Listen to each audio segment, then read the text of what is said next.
Shalom, perkenalkan nama saya Fajar Reza Suendra dengan NIM 6160301210006 dari kelas akuntansi A dengan mata kuliah Pendidikan Kewarganegaraan. Kondisi keberagaman di Indonesia. Indonesia adalah negara kepulauan yang memiliki banyak keberagaman, mulai dari adat budaya, ras, suku, dan agama. Meskipun begitu, sesuai dengan semboyan negara kita, yaitu Bhinneka Tunggal Ika, yang artinya, walaupun kita memiliki berbagai keberagaman, Indonesia tetap satu kesatuan. Namun, keberagaman di era sekarang sudah mulai tidak diindahkan oleh beberapa orang. Misalnya, adanya sikap membeda-bedakan ras atau budaya seseorang yang biasanya dianggap sebagai sikap rasisme.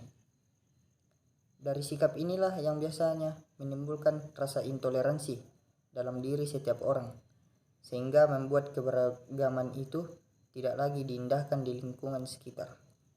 Mana lo bal, dasar hitam. Kurang ajar lo Bil, dasar albino. Enak aja lo ngajak ribut. Ngaca, lo duluan yang mulai. Papua. Batak.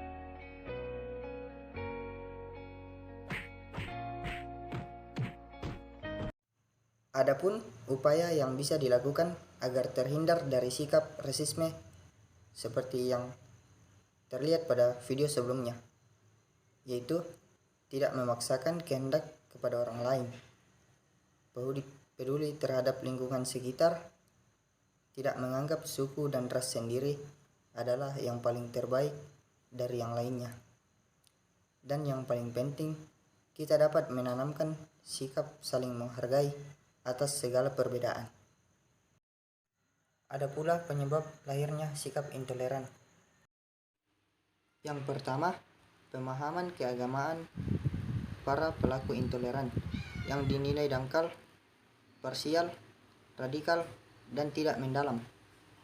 Yang kedua, semakin kentalnya nuansa politik, baik terkait pilkada dengan memanfaatkan agama untuk kepentingan politik, maupun terkait solusi pemerintah dalam menyelesaikan masalah terkadang bernuansa politis daripada pendekatan hukum yang jelas, tegas, dan berkeadilan. Yang ketiga, sistem pendidikan yang hanya sekedar transfer ilmu pengetahuan, pengakuan akan keberagaman, dan keberagaman tanpa mengajarkan pengalaman nyata di lapangan. Dan yang terakhir, defisit cinta tanah air, rasa kebangsaan, kebinekaan, dan rendahnya rasa nasionalisme. Tentu keempat hal tersebut dinilai berpotensi sangat membahayakan apabila tidak segera diselesaikan dengan cepat dan tegas. Bukan sekedar hanya mencederai nilai-nilai keberagaman dan keharmonisan antar umat beragama, tetapi lebih dari itu dapat mengancam terhadap keutuhan Negara Kesatuan Republik Indonesia. Ada pula dampak negatif dari sikap intoleran. Yang pertama, adanya perpecahan bangsa yang terjadi karena konflik sosial dalam kehidupan bermasyarakat. Bisa karena ekonomi, status sosial, ras, suku, agama, dan kebudayaan. Yang kedua, terjadinya konflik ras antar suku atau agama. Yang ketiga, terjadinya kemunduran suatu bangsa dan negara karena pemerintah sulit membangun kebijakan. Yang keempat, kurangnya partisipasi masyarakat dalam pembangunan. Yang kelima, menghambat usaha pembangunan dan pemerataan sarana dan prasarana. Dan yang terakhir, memandang masyarakat dan kebudayaan sendiri lebih baik, sehingga menimbulkan sikap merendahkan kebudayaan lain. Sikap ini mendorong konflik antar kelompok. Adapun cara mengatasi sikap intoleransi. Yang pertama, peduli terhadap lingkungan sekitar. Yang kedua, tidak menonjolkan suku, agama, ras, golongan, maupun budaya tertentu. Yang ketiga, tidak memaksakan kehendak diri sendiri kepada orang lain.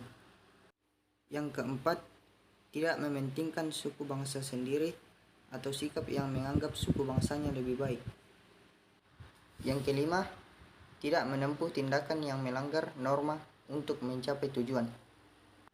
Dan yang terakhir, tidak mencari keuntungan diri sendiri daripada kesejahteraan orang lain. Pendapat dan saran. Hal utama yang paling penting untuk bisa dilakukan yaitu dengan saling menghargai. Dengan saling menghargai, maka akan memberikan manfaat yang baik, serta tidak terjadi permasalahan yang memang tidak diperlukan. Tidak ada manfaat dari permasalahan yang terjadi. Sebaliknya, jika saling menghargai satu sama lain, maka akan sangat bermanfaat.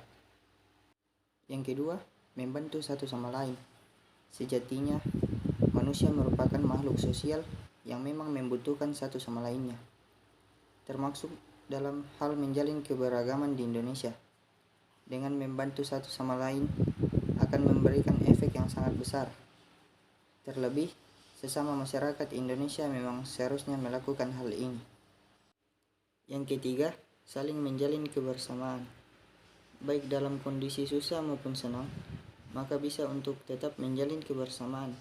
Tidak hanya pada kondisi senang saja, tetapi saat kondisi susah juga.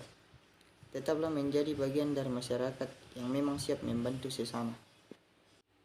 Dan yang terakhir, tidak saling menjatuhkan. Sebagaimana mestinya seorang saudara, maka tidak boleh untuk saling menjatuhkan. Terutama untuk membuat keberagaman di Indonesia tetap berjalan. Di negara yang lainnya tentu tidak memiliki keberagaman yang begitu banyak. Memang, tugas masyarakat Indonesia saat ini cukup berat, karena harus menjaga keberagaman ini agar tetap lestari. Sekian dan terima kasih. Jangan lupa like, comment, and subscribe.